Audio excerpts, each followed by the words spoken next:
నెల రోజులుగా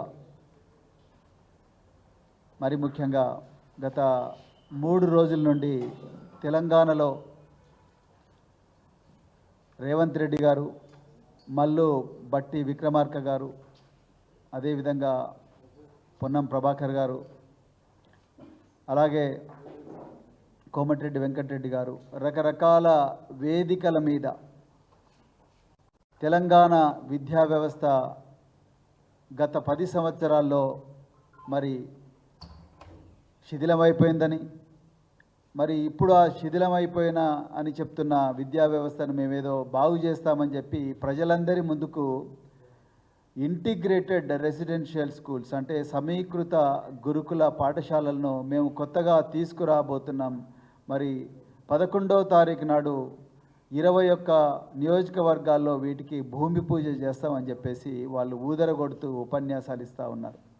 నేను మొట్టమొదట రేవంత్ రెడ్డి గారిని, మల్లు బట్టి విక్రమక్క గారిని, మిగతా అందరు మంత్రులను నేను ఏం కోరుకుంటున్నా అంటే, దయచేసి తెలంగాణ ప్రజలను మీరు 6 గ్యారంటీలు ఇచ్చి ఎలాగూ మోసం చేసిండ్రు. మళ్ళీ ఇప్పుడు గురుకులాలను కూడా ముందరికి తీసుకొచ్చి మళ్ళొకసారి గారడి చేయకండి, ప్రజలను తప్పుదోవ పట్టించకండి అని చెప్పేసి నేను కోరుకుంటున్నాను. తెలంగాణ ప్రజలందరూ కూడా గమనించాలి. ఈ సమీకృత గురుకులాలు young Indian integrated residential schools అనే పేరు పెట్టుకొని ఇలా మరి కాంగ్రెస్ పార్టీ ఏదైతే ప్రజల ముందుకు వస్తున్నదో అది కేవలం కొత్త సీసాలో పాత సాలే తప్ప ఇంకొకటి కాదు. వీళ్ళు గత 50 సంవత్సరాల కాంగ్రెస్ పాలనలో చేయలేనన్ని పనులు గౌరవ కేసీఆర్ గారు 2014 నుండి 2023 వరకు చాలా గొప్పగా చేసిండ్రు.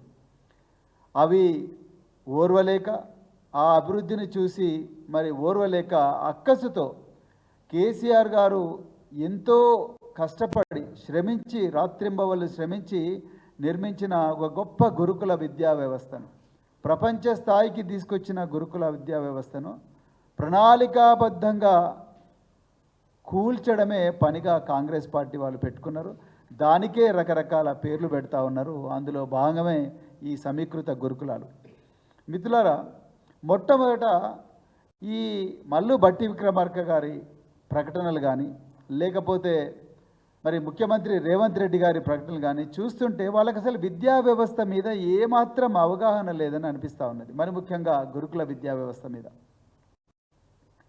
వీళ్ళు అంటున్నారు, మరి అన్ని సామాజిక వర్గాలందరూ కూడా ఒకటే దగ్గర ఉండి చదువుకోవాలి, మరి రాజ్యాంగ ఫలాలను అందరూ అనుభవించాలి అని చెప్పి మేము సమీకృత గురుకులాలు పెడతామంటున్నారు. నేను ఇలా మల్లు బట్టి విక్రమార్క గారిని ఒక ప్రశ్న ఇస్తున్నా, రేవంత్ రెడ్డి గారిని కూడా.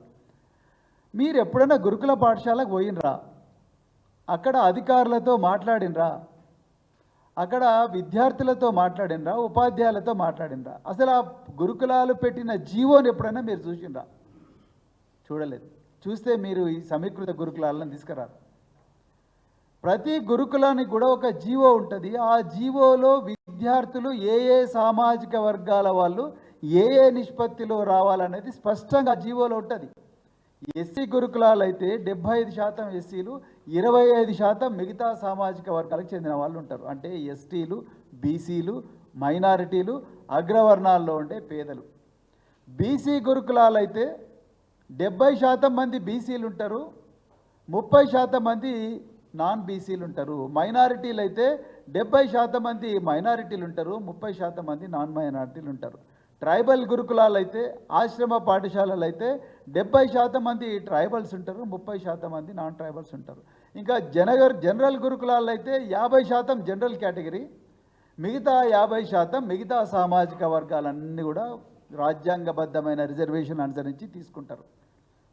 మరి ఇవన్నీ సమీకృత గురుకులాలే కదా, ఇవన్నీ అన్ని సామాజిక వర్గాలనే తీసుకొచ్చిన గురుకులాలు కదా. అసలు ఈ గురుకులాల నిర్మాణమే ఈ సామాజిక వర్గాలంటే ఒక దగ్గర పెట్టాలి. ఏవైతే పేద సామాజిక వర్గాలు ఉన్నాయో ఆ సంక్షేమ శాఖల ఆధీనంలోనే నడపాలని కదా గురుకులాలు పెట్టింది. మరి అలా మీరు కొత్తగా తీసుకొచ్చిన సమీకృత గురుకులాలు ఏంది? మీరు కొత్తగా తీసుకొచ్చిన సామాజిక సమీకరణం ఏంది? మీరు తీసుకొచ్చిన సామాజిక న్యాయం ఏంది? అది తెలంగాణ ప్రజలకు మీరు వివరించి చెప్పాలి. ప్రజలను తప్పుదోవ పట్టిస్తున్నారు. గత 30-40 సంవత్సరాలుగా ఈ తెలంగాణలో నాడు ఉమ్మడి ఆంధ్రప్రదేశ్లో ఉన్న గురుకులాలు, మరి ముఖ్యంగా కేసీఆర్ గారి పాలనలో 300 నుండి 1,023 అంటే 1,023 సంఖ్యకు పోయిన గురుకులాలను మీరు కూల్చాలని ప్రయత్నం చేస్తున్నారు. 10 లక్షల మంది విద్యార్థుల జీవితాలతో ఆడుకుంటా ఉన్నారు. ఇది ముమ్మాటికి వాస్తవం. లేకపోతే మీరు ఒక్కొక్కసారి ఒక్కొక్క స్టేట్మెంట్ ఇస్తున్నారు.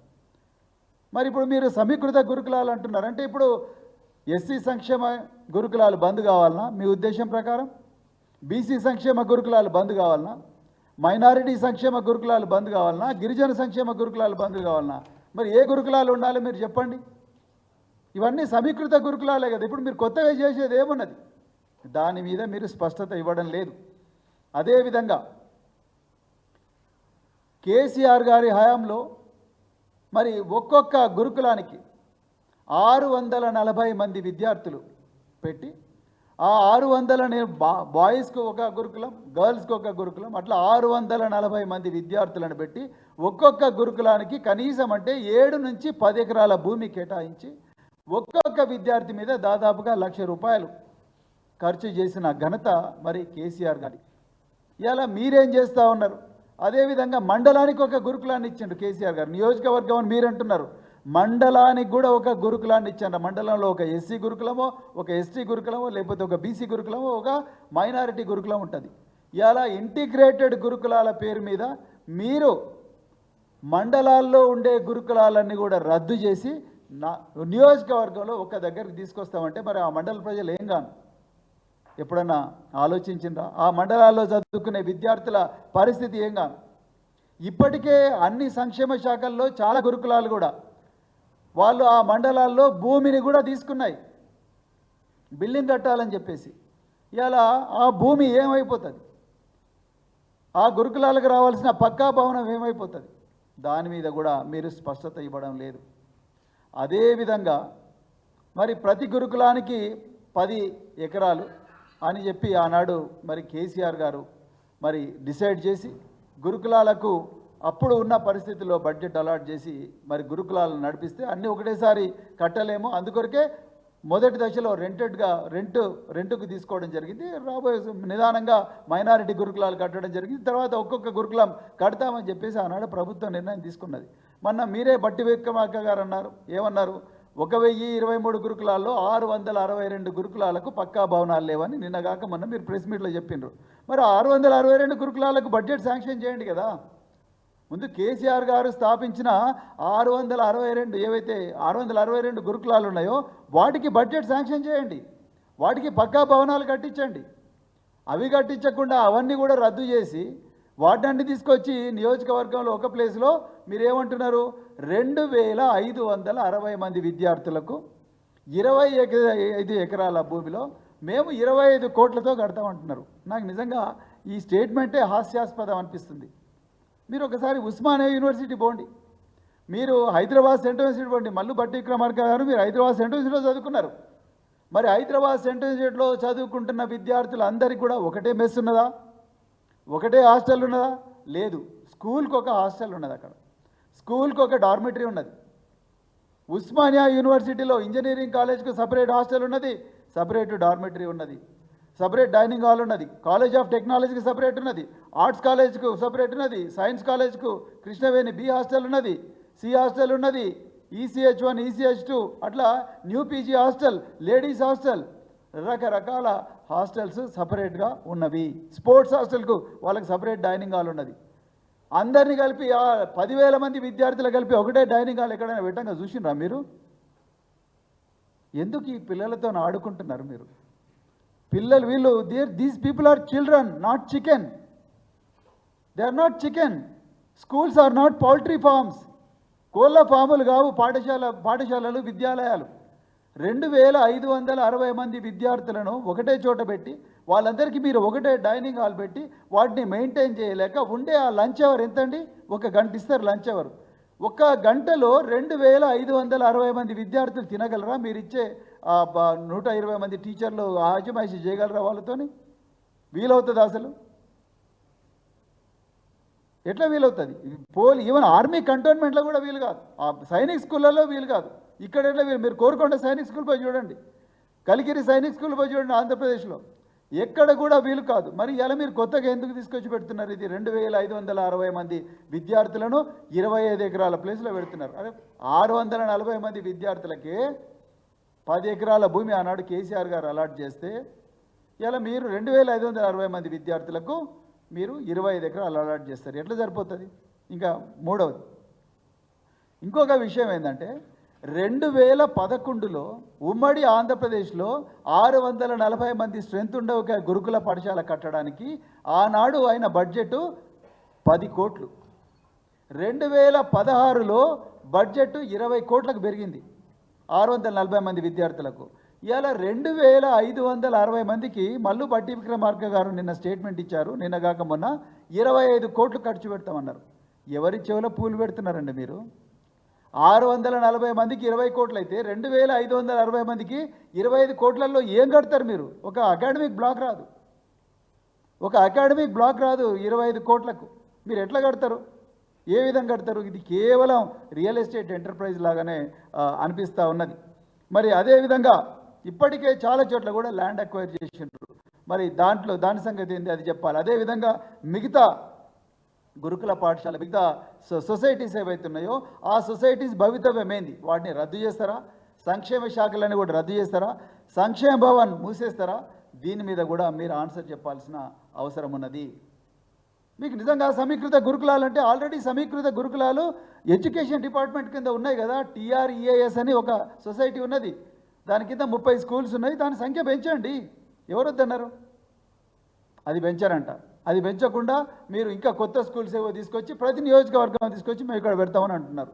అది తప్పు అని చెప్పేసి నేను ఇలా ప్రభుత్వానికి చెప్తా ఉన్నా. ఆనాడు కేసీఆర్ గారు ఈ సామాజిక సమస్యను, ఈ వెనుకబాటుతనాన్ని, ఈ నిచ్చెనమెట్ల సమాజంలో ఉండే ఈ అవలక్షణాలు ఏవైతున్నాయో వాటన్ని దృష్టిలో పెట్టుకునే మరి సామాజిక న్యాయం రావాలి, అందరు కూడా సమానంగా రావాలి అని చెప్పేసి ఆనాడు మరి గురుకులాల సంఖ్య పెంచి అత్యంత అద్భుతమైన మరి విద్యను మరి ఆనాడు కేసీఆర్ గారు ఇవ్వడం జరిగింది. కానీ అదే విధంగా మరి జీవో నెంబర్ 55 అన్ని వర్గాలకు కూడా సమాన అవకాశాలు ఉండాలి నిరుద్యోగుల భర్తీలో అని చెప్పేసి జీవో నెంబర్ 55 తీసుకొస్తే రేవంత్ రెడ్డి గారి ప్రభుత్వం జీవో నెంబర్ 29 తీసుకొచ్చి 55ను రద్దు చేసింది. దాని మీద ఇంతవరకు TGPSC మాట్లాడడం లేదు, అదేవిధంగా మరి ప్రభుత్వం కూడా మాట్లాడడం లేదు. మరి అలాగే నిన్న మరి కోమటిరెడ్డి వెంకటరెడ్డి గారు, అదేవిధంగా మరి మల్లు బట్టి విక్రమార్క గారు మళ్ళీ ప్రజలను తప్పుదోవ పట్టించే ప్రయత్నం చేసిండ్రు. మీరేమన్నారు? మేము మా ప్రభుత్వంలో గురుకులాలకు 5,000 కోట్ల రూపాయలు అలాట్ చేస్తే కేసీఆర్ గారు గత సంవత్సరం 73 కోట్లు మాత్రమే ఖర్చు చేసిందన్నారు. ఇంతకన్నా ఘోరమైన అబద్ధం ఇంకొకటి ఉండదు. ఒక్కొక్క విద్యార్థి మీద కనీసం అంటే 55,000 రూపాయలు ఖర్చు పెట్టి మరి 10 లక్షల మంది విద్యార్థులు, మరి 1,023 స్కూల్స్ అంటే కనీసం అంటే 4,000 కోట్ల బడ్జెట్ అవుతుంది. మరి మీరు ఆర్థిక శాఖ మంత్రి ఉన్నారు, మీ ఆర్థిక శాఖ మంత్రిగా మీరు అధికారులను అడగండి. మరి ఈ విద్యార్థులందరూ అన్నం ఎక్కడి నుంచి తిన్నారు? ఈ విద్యార్థులు బట్టలు ఎక్కడి నుంచి వేసుకున్నారు? ఈ విద్యార్థులకు యూనిఫామ్ ఈ టెక్స్ట్ బుక్స్ ఎక్కడి నుంచి వచ్చినాయి? ఈ విద్యార్థులకు మరి స్కూళ్ళకు రిపేర్లు ఎక్కడి నుంచి వచ్చినాయి? ఏ డబ్బు నుంచి వచ్చినాయి? అవన్నీ డబ్బులు కావా? సో ఇంత ఘోరమైన అబద్ధం. దాదాపుగా 4,000 కోట్ల రూపాయలు గురుకులాల మీదనే ఖర్చు పెడితే ఒక సంవత్సరంలో మీరు కేవలం 73 కోట్లు ఖర్చు పెట్టినని చెప్తారా? ఎట్లా తెలంగాణ ప్రజలకు ఎన్ని అబద్ధాలు చెప్తారు? ఒక ముఖ్యమంత్రి అబద్ధం చెప్తున్నాడు, మీరు కూడా అబద్ధం చెప్తా ఉన్నారు. రోజు అంతే అబద్ధాల ప్రచారం, ప్రజలను తప్పుదో పట్టించడమే మీరు పెట్టుకున్న మరి లక్ష్యంగా అని అనిపిస్తూ ఉన్నది. కేసీఆర్ గారు ఆనాడు గురుకుల విద్యార్థుల్లో అత్యంత ప్రతిభావంతులైన విద్యార్థులందరినీ కూడా విమానాల్లో చిన్నతనంలోనే 13వ వయస్సులోనే వందలాది మంది విద్యార్థులు విమానాలు ఎక్కి విదేశాలకు పోతే ఇలా మీరు విద్యార్థులు పంపించడమేమో కానీ ముఖ్యమంత్రి గారు ఒక్కరే హైదరాబాద్ నుంచి ఢిల్లీకి 28 సార్లు చక్కర్లు కొట్టిండు.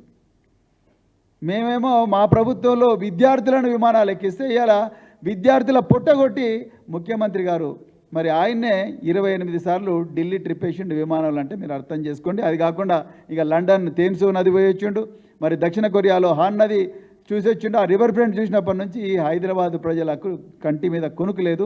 మూసి రివర్ ఫ్రంట్ పేరు చెప్పి అక్కడ ప్రజల్ని ఇబ్బంది పెడతా ఉన్నాడు. అదేవిధంగా మరి ట్రిపుల్ ఐటీ బాసర్లో 8,000 మంది విద్యార్థులు ఒక క్యాంపస్లో ఉంటే ఎంతో ఇబ్బంది అవుతుంది పిల్లలకు.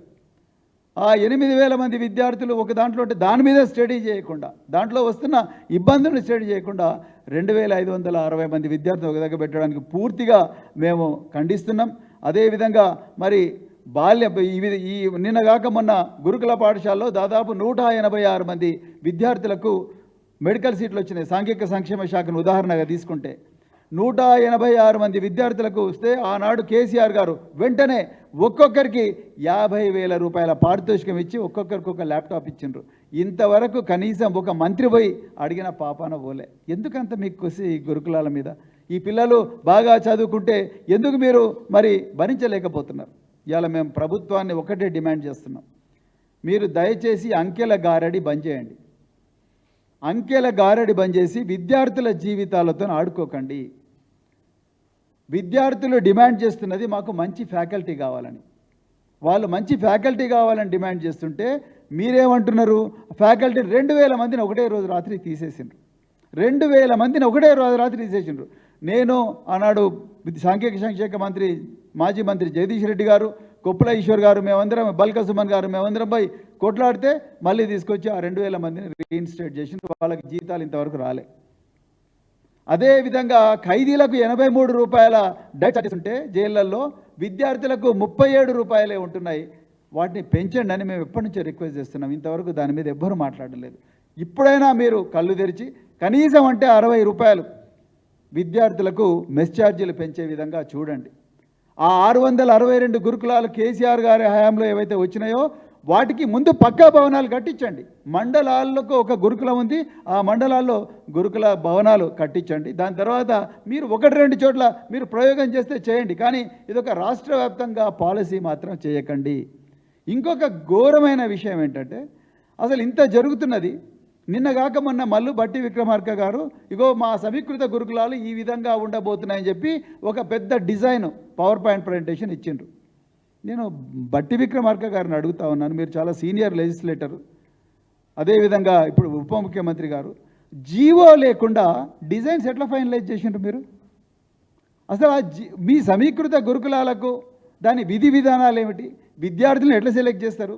దానికి ఫ్యాకల్టీని ఎక్కడి నుంచి సెలెక్ట్ చేస్తారు? వాటన్నిటికి సంబంధించి ఒక జీవో ఉండాలి కదా, ఒక గవర్నమెంట్ ఆర్డర్. ఆ జీవో లేకుండానే మీరు పవర్ పాయింట్ ప్రజెంటేషన్లు అన్ని ఇచ్చేసిండ్రు. 5,000 కోట్లు ఖర్చు చేస్తున్నామని చెప్తున్నారు. 2,500 మందికి మీరు 25 కోట్లు పెట్టి ఒక్కొక్క స్కూల్ కట్టిస్తామంటున్నారు. Where is a GO? దీని మీద అసలు విస్తృత చర్చ జరిగిందా? అసలు అఖిలపక్ష సమావేశం పెట్టాలి కదా.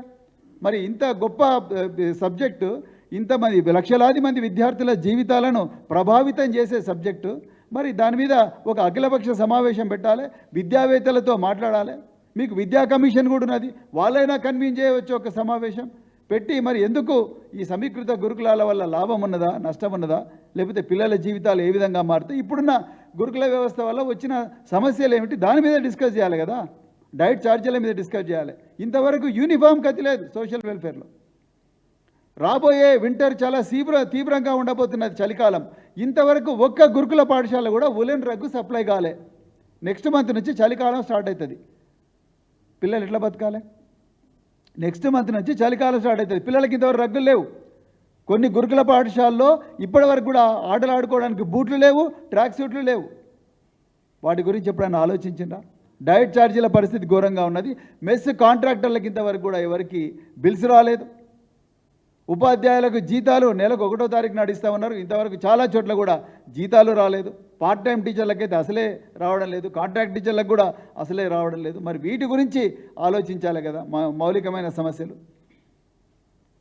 అందుకొరకే మేము బీఆర్ఎస్ పార్టీ నుంచి మేము మళ్ళీ చెప్తున్నాం, మీరు దయచేసి తెలంగాణ ప్రజలను మూసీ నది సుందరీకరణ పేరుతో రేవంత్ రెడ్డి గారు 6 గ్యారంటీల నుంచి తెలంగాణ ప్రజల దృష్టిని మరల్చడానికి ప్రయత్నం చేస్తున్నారు. అదే రేవంత్ రెడ్డి గారు, మల్లు బట్టి విక్రమార్క గారు, మీరు ఈ 6 గ్యారంటీల నుంచి తెలంగాణ ప్రజల దృష్టి మరల్చడానికి మరొక కొత్త నినాదం తీసుకొచ్చిండ్రు, ఈ సమీకృత గురుకులాలు. ఇది కేవలం ప్రజలను పక్కదో పట్టించే మరి ఎత్తుగడనే తప్ప ఇంకొకటి కాదు. అదేవిధంగా మీరు దయచేసి ప్రజలకు నిజాలు చెప్పండి, అంతే తప్ప అబద్ధాలు చెప్పి గత ప్రభుత్వం మీద రాళ్ళు వేయకండి. ప్రపంచంలో దేశంలో ఎక్కడ లేని విధంగా ఇంక్లూడింగ్ కాంగ్రెస్ పాలిత ప్రాంతాలు, ఇంక్లూడింగ్ బీజేపీ పాలిత రాష్ట్రాలు, ఎక్కడ కూడా లేని విధంగా తెలంగాణ గురుకులాలను తీర్చిన ఘనత గౌరవ కేసీఆర్ గారిది.